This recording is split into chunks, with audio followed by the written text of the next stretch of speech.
Vale. Pues ya estamos. ¿Ya está? Sí. Vale. Venga, empezamos pues con el primer vídeo explicativo de la... ¿qué? ¿Cómo lo llamamos esto? La estética y la... ¿no?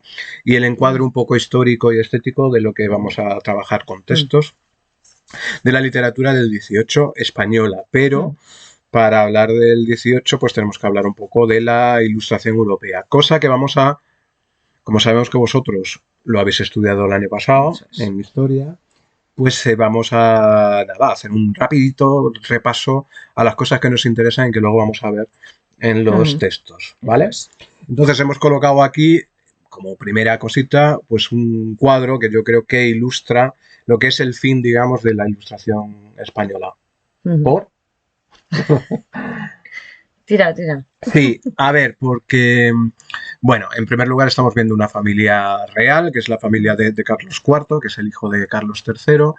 Carlos III, al que luego veremos, es un rey ilustrado, porque generó reformas, aquello del despotismo ilustrado, del todo para el pueblo, pero sin el pueblo, recordarlo.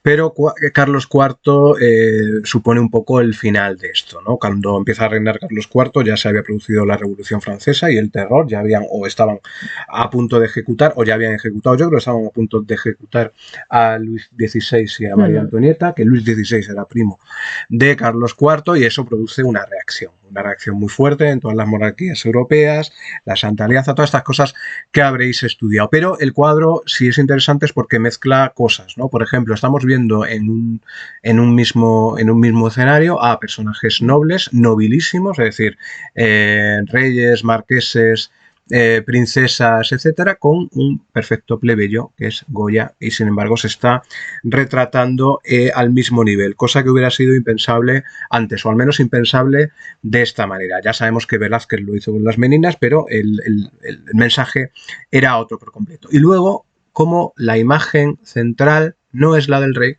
sino la de una mujer, ¿no? Y las mujeres en el siglo XVIII tienen mucha importancia. Tienen mucha importancia. Bueno, también, por ejemplo, pues como van vestidos, ¿no? Que van así vestidos como muy pomposos, muy elegantes, pero luego si te miras las facciones, no hay allí, o sea, no hay un símbolo de realeza, de autoridad.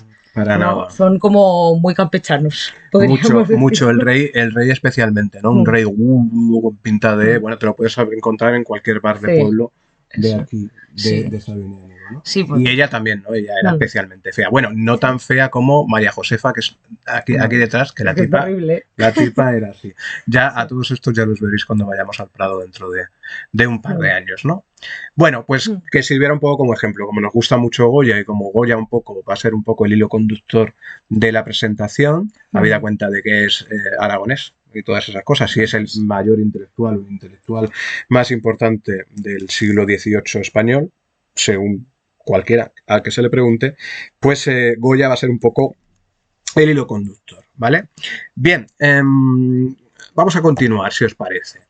¿Qué fue eso de la Ilustración Europea? Quiero que leas tú este cuadro de Quentin de la Tour. Vale. Bueno, pues a raíz de eso de que has hablado de las mujeres, ¿no? Las mujeres quizá cobran el protagonismo de ser un poco como las anfitrionas, ¿no? No son las anfitrionas a nivel de la casa, sino un poco a nivel también académico, social.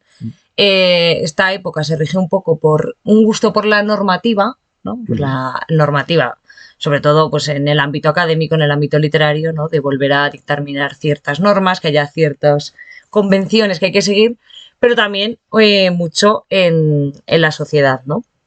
Entonces, a raíz de esto también se crean como diferentes asociaciones, instituciones académicas, pues como la Real Academia, de Historia también, ¿no? Y esto conlleva, ¿no? Todo este auge de instituciones y demás conlleva que hay alguien que las dirija también, ¿no? Y que esté un poco detrás. Entonces, la mujer cobra un poco ese papel, ¿no? Y empieza a formar parte activa de lo que es estos encuentros académicos, etcétera, ¿no? Y al ser anfitrionas, ¿no? Son las encargadas un poco de guiar también hacia dónde van esas tertulias, ¿no? Esos encuentros, porque toda esta generación de instituciones y demás genera muchos encuentros sociales, ¿no? Y estos se hacen alrededor de los salones, ¿no? seguramente igual ellos tienen la imagen, pues están imaginando pues, sitios como Versalles, igual se han ido al Palacio Real, ¿no? Esos típicos salones que hay con sillones, pues así como el que vemos allí, ¿no? Así todos tapizados. Estilo Luis XV. Eso es. Sí. Donde allí conversaban, ¿no? Entonces, ellas se encargaban un poco de guiar eso, ¿no? Y no solo a nivel académico, sino también, pues eso, social, quién viene, quién no viene, Sí. de qué se va a hablar, de qué no se va a hablar. Entonces, al final, la relevancia en el sistema de ideas que se está ahí generando, pues parte mucho de ellas. Bueno, en el cuadro, y esto no me acuerdo qué libros había exactamente detrás, ¿no? Pero había... ¿Para la enciclopedia o...? Sí, sí. Bueno, aparte de... Bueno, el libro que hay que leer, para que veáis que todo lo que decimos está en los libros. El libro que hay que leer es un poco gordo, pero se puede leer por trozos porque son capítulos separados. Es La cultura de la conversación de Benedetta Craveri, en el cual precisamente habla de los salones y cómo diversas madamas o diversas señoras, algunas nobles y otras no necesariamente nobles, eran las que encabezaban los distintos salones en su casa. Muchas veces estas conversaciones se hacían incluso en los mismos aposentos donde ellas dormían, en el espacio que había entre la cama y la pared, lo que llamaban la Google, ¿vale? Muchas veces se hacían allí y eran un poco también, ellas eran árbitros de la elegancia. Estamos hablando de mujeres francesas, desde el siglo XVII, aunque también hubo salones muy interesantes aquí en España, un poco posteriores, y también en Italia, pero digamos que Francia marca la norma, ¿no? La norma de lo que es la elegancia, la norma de lo que es la galanterie, es decir, el saber estar, etcétera, ¿no?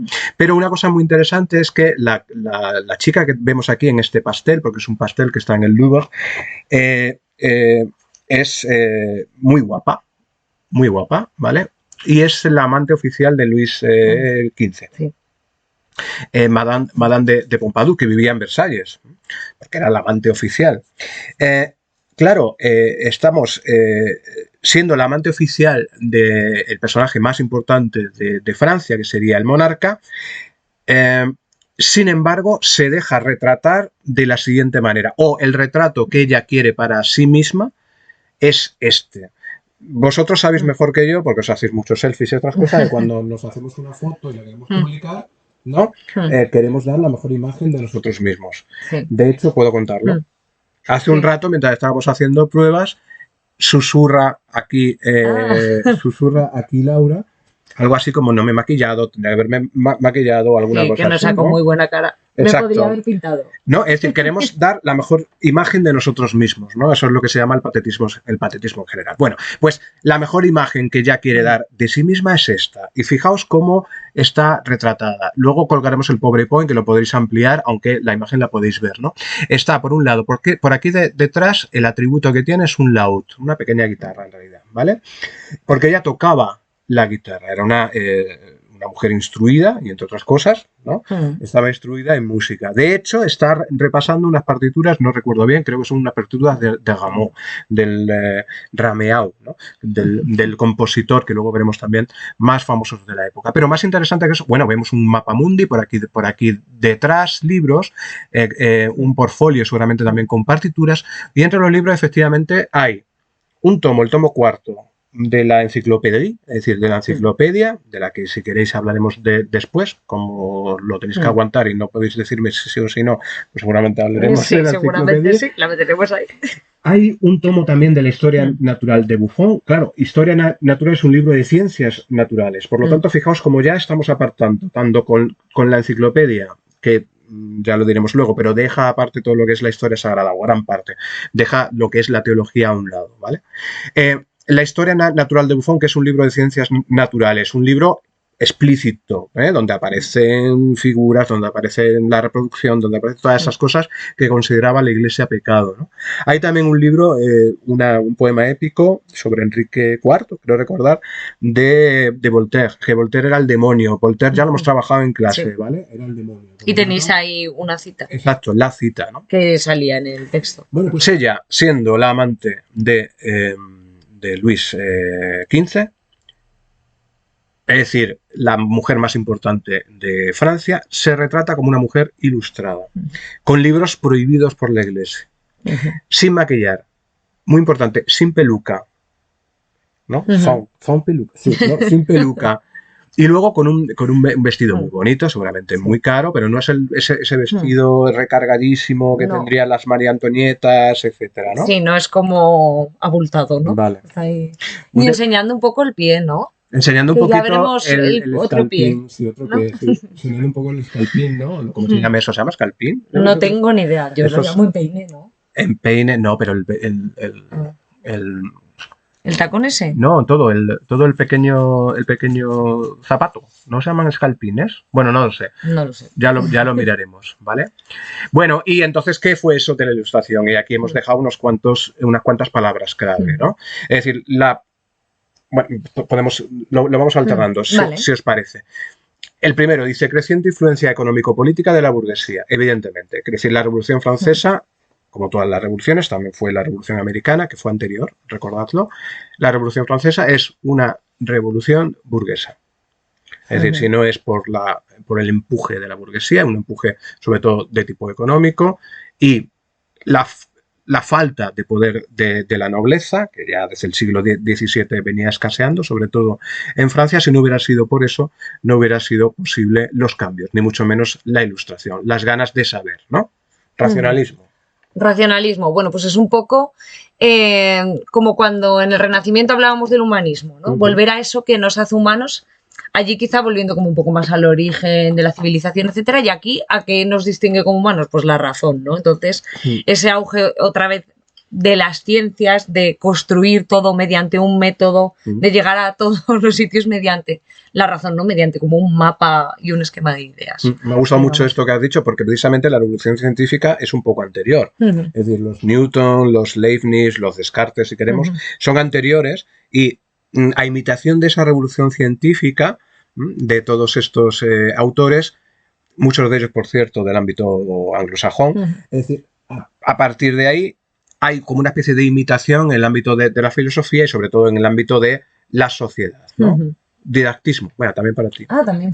Sí. Bueno, pues evidentemente yo creo que lleva consigo, ¿no?, este racionalismo, el hecho de que al llegar a determinadas cuestiones mediante un método, ¿no?, el enseñarlo, ¿no? Exacto. El que esto se aplique un poco a todo, ¿no? Entonces, bueno, no sé si lo pone luego, no, vale. El didactismo además va a llevar pues, a nuevos géneros, ¿no? Nuevas formas de enfrentarse a la literatura, a cuestiones sociales, ¿no? Por ejemplo, el ensayo o el artículo periodístico, ¿no? Los periódicos empiezan a proliferar en esta época. El espíritu reformador.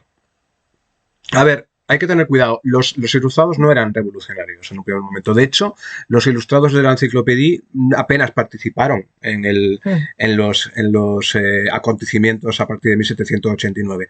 Pero sí querían reformar las monarquías, y en concreto la que le tocase, aquí en España la monarquía de Carlos III, en Francia las monarquías de los Luises, la querían reformar en un sentido más igualitario, donde el saber se extendiera más, donde hubiera reformas de tipo económico que permitieran lo que ahora denominamos el progreso.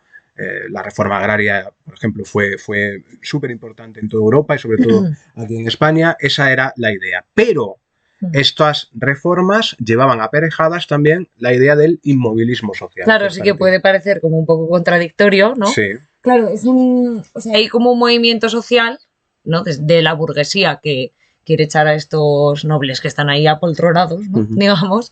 Pero claro, para poner otro inmovilismo social, pero que sea el suyo, ¿no? En parte. Entonces, por ejemplo, esto que hemos hablado de los salones, ¿no? El elegir qué gente, ¿no? Que siga habiendo como esos estamentos claros de, por ejemplo, los salones podían determinar quién podía pertenecer a ese estatus social, quién no, ¿no? O sea, que siguiera eso estando de una manera muy clara, ¿no? Toda esa diferencia y ese es cierto, social. Y con todo y con eso, el ascenso social a partir del siglo XVIII es mucho más fácil. Sí. Autores que os sonarán como Jean-Jacques Rousseau, como Denis Diderot, eran hijos de artesanos y sin embargo llegaron a tener fama, dinero gracias a su trabajo. Y bueno, y llegaron incluso a ser requeridos por las grandes monarquías europeas como la de Federico de Prusia o Catalina la Grande de Rusia. Pero no hubiera sido posible la Ilustración sin un espíritu crítico. Es decir, todo se pone en cuestión. Y poner todo en cuestión, recordad el tema de la libertad de expresión, implica que no puede haber dogmas o que tenemos que abandonar los dogmas, que tenemos que abandonar la tiranía de los dogmas y en concreto la tiranía de los dogmas de tipo religioso. Y de ahí viene lo secularizado. Sí, porque dice en el texto que leímos, una parte de una cita de Voltaire que dice que no hay una verdad absoluta, ¿no? Y ahí se pone a hablar de la tolerancia y del fanatismo religioso, claro. Exacto. Que es un poco de lo que va el texto, ¿no? Entonces, abandonar sobre todo ese pensamiento religioso, no tanto igual por lo que la religión es en sí, sino por eso que conlleva de fe, pues, digamos, de credulidad, ¿no? Por encima de cualquier cosa racional, ¿no? Entonces, pues secularizar, o sea, que todo lo que todo tenía tintes, digamos, religiosos, pues pase por el tamiz de la ilustración, de la crítica, del racionalismo, con búsqueda del didactismo, ¿no? Lo secular es todo, lo secular es todo lo que no es religioso, ¿vale? Lo que se aparta, digamos, de esos dogmas. Bueno, pues todo esto, y por eso lo hemos puesto en cursiva, todo esto es más o menos lo que parece que impregna a las monarquías, es aquello que hemos denominado, y que conoceréis muy bien, lo del despotismo ilustrado, ¿no? Es decir, hay monarquías absolutas, sí, siguen siendo monarcas absolutos, eso está claro, pero todos estos espíritus reformadores, toda esta impregnación del espíritu ilustrado, los hace eso, ilustrados con las reformas que veremos más tarde. En concreto, y para abreviar, lo último, digamos, que abrevia y resume todo, que es que se salta el cambio en el siglo XVIII y se convierte en su fundamento. Es el momento de bisagra entre el paso del antiguo régimen al régimen nuevo, que es el que la edad contemporánea en la que ahora vivimos, que ya sabéis que nace en 1789, es la edad contemporánea. Vale, más cosas. Ah, mira, aquí vemos un salón. Ahí tenemos un salón. ¿Vale? El salón de Madame Geoffrin, en el cual aparecen, bueno, no sé si se verá el puntero, Madame Geoffrin es esta señora. Es que no lo sé, no recuerdo si se ve el puntero. No lo sé, bueno, da igual. Una de las señoras, una que lleva pañuelito, creo que es Madame Geoffrin, están leyendo una obra de Voltaire. Voltaire no podía estar en este salón porque estaba exiliado, vivía en Berna, creo, o en Ginebra, puede que en Ginebra. Pero está aquí en un busto, ¿vale? Y luego en los alrededores pues se ve a, yo que sé, Diderot, Rousseau, está Gamow, está D'Alembert, el matemático que también, digamos que editó los 20 y tantos tomos de la enciclopedia junto a Diderot, etcétera, ¿no? Esto sería un salón, ¿no? Una reunión de señoras y de señores galantes que se reunían para interpretar música, se reunían para ponerse al día de las novedades de tipo literario o artístico, para galantearse unos a otros, ¿vale? Y también para eso, ¿no? Marcar las normas de lo que era el buen gusto. El buen gusto en toda Europa, ¿eh? Todo el mundo quería pertenecer a estos tipos de salones, ¿vale? Fijaos, nada, 20 años antes, un poquito menos, del estallido de la Revolución Francesa. Y la cultura en el siglo XVIII tiene estas características que hemos dicho y que tampoco vamos a... Sí, que más o menos ya las hemos... Mucho, ¿no? La secularización por un lado, la crítica gracias a la extensión de los periódicos y también de los ensayos, leeremos algún ensayo en clase. La enciclopedia, que es el esfuerzo intelectual, pues uno de los más grandes esfuerzos intelectuales que se ha hecho nunca, duró 25 años hacerla, ¿vale? Y todavía se lee con mucho gusto. Ese didactismo que veíamos antes, del que la enciclopedia forma parte. Y luego, esto que sí que quiero que nos expliques, ¿qué es aquello de la norma? Que antes la has citado. Que lo hemos nombrado, sí. Claro, o sea, es un poco observar, ¿no? La literatura, claro, o sea, disciplinas artísticas que normalmente lo que se exalta de ellas no es que es una expresión del ser humano y por lo tanto es algo un poco, digamos, subjetivo, sujetarlos a una normativa, ¿no? Para que queden claros también, y esto genera proliferación de los mismos, los géneros, por ejemplo, literarios, ¿no? Y también surgen nuevos, como podría ser, bueno, no es que el ensayo no estuviera antes, ¿no? Pero el auge que tiene, ¿no? Y, por ejemplo, también el teatro, la ópera, no es como, es una época muy teatral, ¿no? Es que ya se ve viendo el salón, ¿no? Entonces, claro, todo eso, esos actos, ¿no?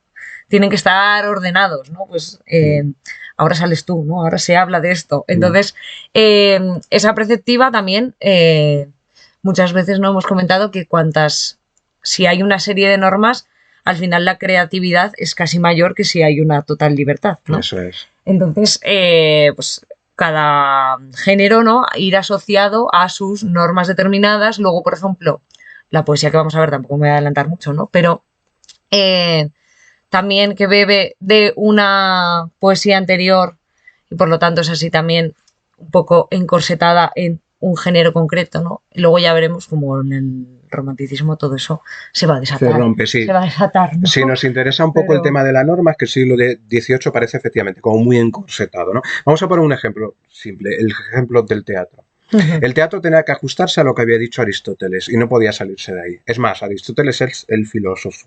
Es decir, si no lo había dicho Aristóteles, no valía, ¿no? Con la retórica pasaba algo parecido. Sí. Y con el teatro, Aristóteles decía que tenía que, bueno, aparte de que una cosa tenía que ser la tragedia, otra cosa tenía que ser la comedia, que no se podía mezclar, cuando, si recordáis, bueno, no lo recordaréis, pero ya esto ya se había mezclado, por ejemplo, en obras como El Lazarillo, ¿no? O como la Celestina, que veremos el año que viene. Pues, sin embargo, no se podía mezclar la tragedia con la comedia, según Aristóteles. Las obras tenían que durar solo un día, una jornada, y se tenían que dividir en 3 actos, lo que se llamaban 3 jornadas, ¿no? En 3 actos, ¿no? Y entonces estaba la regla de las 3 unidades. Unidad de acción, es decir, solo en la obra de teatro solo se podía desarrollar un conflicto, unidad de acción, unidad de lugar, todo tenía que suceder en el mismo sitio, lo veremos cuando hablemos del sí de las niñas, que leeremos un trozo, es decir, todo tenía que suceder en el mismo sitio y tenía que suceder en una misma jornada, unidad de tiempo, unidad de acción y unidad de lugar. ¿No? Eso eran las normas de las 3 unidades. Y todo el teatro, sobre todo el teatro francés, pero también el teatro español más ilustrado, el de Moratín, por ejemplo, todo el teatro francés se ajustaba así, el de Molière, el de Racine, etc. Bien, pero, y esto es lo interesante y esto es lo que más nos gusta, no hemos hablado de este detalle rococó de Madame de Pompadour. Solo digo una cosa, las copas de, si queréis lo preguntáis en clase o en comentarios y ya, las copas de champán a las que estamos acostumbrados, alargadas, están hechas con un molde gracias a Madame de Pompadour. ¿Lo quieres terminar tú? Que pregunten más. Que pregunten así, más. Porque así vemos quién ha atendido. Están hechos con una parte de su anatomía. ¿Cuál será? Y se llaman las copas Pompadour. Todavía podéis ir a comprarlas. Quiero unas copas de champán por Pompadour. Bueno, pues esas copas de champán, cava en este caso, bueno, champán, porque estamos en Francia, están hechas con una parte de la anatomía de Madame Pompadour. Y eso es un tono rococó, tiene un tono rococó porque ahí viene, lo rococó. ¿Qué es lo rococó? Es que el nombre suena ya, ¿no? Da la sensación de que se le da como la vuelta a todo lo que hemos dicho antes, ¿no? No sé. Sí. Claro, de repente vemos ese cuadro, ¿no? Que hay una exaltación, una naturaleza así abundante, ¿no? Que no parecen los setos de Versalles recortaditos. No, es un bosque, sí. ¿no? Salvaje, es frondoso. Eso es. ¿No? Agobiante, casi. Sí. Y de repente, claro, si ya nos ponemos a mirar un poquillo más, ya vemos lo que es la escena, ¿no? O sea, lo que se está representando allí, ¿no? Que es esa chica también con ese vestido voluptuoso, columpiándose grácilmente. Bueno, no sé, eso es que le están ayudando a columpiarse. Es un señor mayor, un señor viejo, probablemente el marido, que es el que le columpia.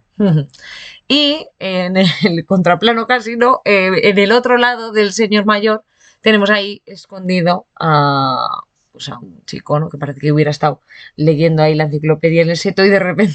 No, yo creo que está escondido. Y de repente, pues, claro, está situado estratégicamente para intuir, supongo que algo, ¿no? Bueno, y también se ve ese zapato ahí volando, ¿no? Entonces... ese escapín, ¿no? ¿no? Ese sí, ¿no? Que vuela, ¿no? En ese momento, ¿no? Entonces, claro, ¿qué vemos aquí? Pues este cuadro evidentemente transmite sensualidad, transmite juego, ¿no? O sea, quiere decir, ahí están jugando los dos. Entonces, sí, el abuelo de detrás no se entera de nada, probablemente el marido. Fijaos como o bien las miradas se están cruzando, ¿Veis? Bueno, no sé si me estáis viendo, estoy haciendo una gilipollas porque estoy enseñando el cuadro y no sé si lo veis. Pero podríamos, desde la mirada a la mirada de ella, podríamos poner una regla, y yo creo que coincide, aunque no sé si coincide a través de la abertura del vestido, ¿no? Sí. O sea, bueno, y él está escondido en un rosal, en una rosaleda. Recordad la simbología de los rosales y las rosaledas que veíamos el año pasado en la estética de la tradición. Las estatuas que vemos alrededor son todo cupiditos, ¿vale? Son cupidos, que es el dios del amor. Bueno, el cuadro es perfecto para explicar lo que es la estética de los rococó, ¿no? Que es un paso más allá de lo que veíamos en el barroco, ¿no? Pero más inocente, como más naif, mucho menos difícil. Se salta eso que vemos ahí, ¿vale? Lo decorativo, lo colorista. Antes Laura hablaba de la manera de vestir de esta gente, vestían de un modo rococó. El mobiliario también era un rococó, ¿vale? Se salta también lo intrascendente, lo que no tiene ninguna importancia. Y entre ello también lo sensual. Lo sensual no tiene ninguna importancia porque no es ningún acontecimiento. La sensualidad está todos los días. Recordemos que lo sensual es lo que nos hace disfrutar a través de los sentidos. No necesariamente tiene que ver con lo sexual, ¿vale? Sí, que esto lo vamos a ver en los poemas. Eso es, la sensualidad del tacto, la sensualidad del olfato, etcétera, etcétera, ¿no? Y lo sensorial. Eso es, el arte de la perfumería, recordemos en la obra El perfume, está situada en esta época, ¿no? Hay una serie de autores a los que se denomina libertinos, muchos de ellos españoles, como Samaniego o como Iriarte, y los libertinos precisamente lo que saltan es la libertad, pero dentro de lo doméstico, ¿no? La libertad dentro de lo doméstico. Yo creo que se va a entender perfectamente con la cita que hemos puesto debajo del Marqués de Sade. Y esto lleva a un tipo de literatura que tuvo muchísimo éxito durante el siglo XVIII, ¿no? Aunque era una literatura prohibida. De hecho, el propio Marqués, el divino Marqués de Sade, estuvo encarcelado y fue torturado de una manera horrible, etcétera, etcétera, por su literatura de tipo erótico. Una es la novela sentimental, en la que los protagonistas viven aventuras exclusivamente de manera sentimental, novelas muchas de ellas buenísimas, como las amistades peligrosas. Las amistades, las amistades peligrosas de Laplace. Y otra es un paso más allá de la novela sentimental, sería la literatura directamente erótica, que aunque siempre había tenido un recorrido desde, yo qué sé, desde Roma al menos, o desde Grecia, sin embargo, tiene en el siglo XVIII pues uno de los momentos más altos, ¿no? En concreto en la poesía, que ya veremos en clase. Bueno, y el Marqués de Sade, digamos que es el paradigma más, el ejemplo máximo y más audaz, ¿no? De lo que son los libertinos. Y fijaos cómo en una colección de sus obras la dedica así: a vosotros, voluptuosos de todas las edades, voluptuosos son aquellos que disfrutan con el placer, con la voluptuosidad, ¿vale? Voluptuosos de todas las edades y de todos los sexos, no dice de los dos, me encanta esto, dice de todos los sexos, ¿vale? Fijaos qué idea más moderna y más liberal, ¿no? Considerar que no solo hay dos sesos, ya sabéis que hay todos los sesos del mundo, si queréis, ¿vale? Bueno, pues a vosotros, voluptuosos de todas las edades y de todos los sesos, solo a vosotros ofrezco este libro. A los demás no. A los que no sean voluptuosos, no. A los que no sean capaces de darse cuenta de que existen todos los sesos del mundo, a esos no. Bueno, leer a Sade, si queréis, ¿vale? Sí. Vale. Bien. ¿Cómo fue la Ilustración en España? Hay un pequeño matiz. Vuelve a ser Goya y este es Carlos III. Sí. Nuestro feo como el sol. Eso tirado para adelante con chepa. Es que los Borbones, bueno, el nuevo. Hombre, Felipe, no está mal. No, desde luego haya habido un poco de... Los padres tampoco son gran cosa. No, hombre, bueno, Sofía. Claro, Sofía, ¿qué pasa? No está mal. ¿Sofía? O sea, no la veo fea, ¿no? Bueno, no sé. Bueno, juzgad vosotros. Sí, estoy. La reina antigua, la reina Sofía, no es fea. No sé. No, bueno, da igual. Este es Carlos III, hijo de Felipe, del primer Borbón, ¿no? De Felipe V. Sí. hijo de Felipe V, el primer Borbón, que primero fue virrey de Nápoles, entonces cuando llegó aquí ya venía con, en fin, sabiendo lo que tenía que hacer y desde luego intentó muchas reformas, ¿no? Pero fue un intento fracasado por lo que vamos a ver ahí, aunque se explica por sí solo, Sí, en realidad, ¿no? Bueno, él intentó el despotismo ilustrado y así fue, es decir, se rodeó de ministros como Florida Blanca, como el Conde Aranda, por cierto, aragonés, que está enterrado en San Juan de la Peña, ¿no? Quiero recordar. Sí. Yo diría que sí. Yo diría que el Conde Aranda está enterrado. Sí, además es esto más nueva que está ahí en este lado. Que es del siglo XVIII total. Sí. Eso es, sí. Bueno, ¿qué estaba diciendo? Eso, que se rodea de gente ilustrada, ¿no? Algunos de ellos que procedían de Italia, como el famoso Schillace, ¿no?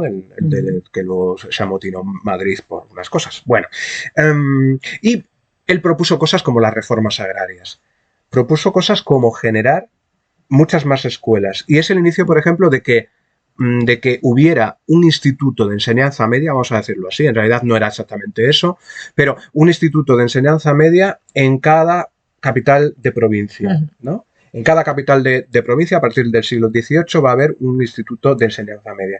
Y por eso la gente tenía que ir a los, yo qué sé, si vivías en un pueblo de Badajoz, tenías que ir a Badajoz capital, aquí la gente iba a Huesca, etcétera, etcétera, ¿no? Luego ya eso, como sabéis, pues no hace demasiado tiempo, en los años 30 o así, pues se empezó a distribuir por toda la geografía y no solo por las capitales de provincia, pero el primero que quiere una educación básica, vamos a decirlo así, para toda la masa española es Carlos III.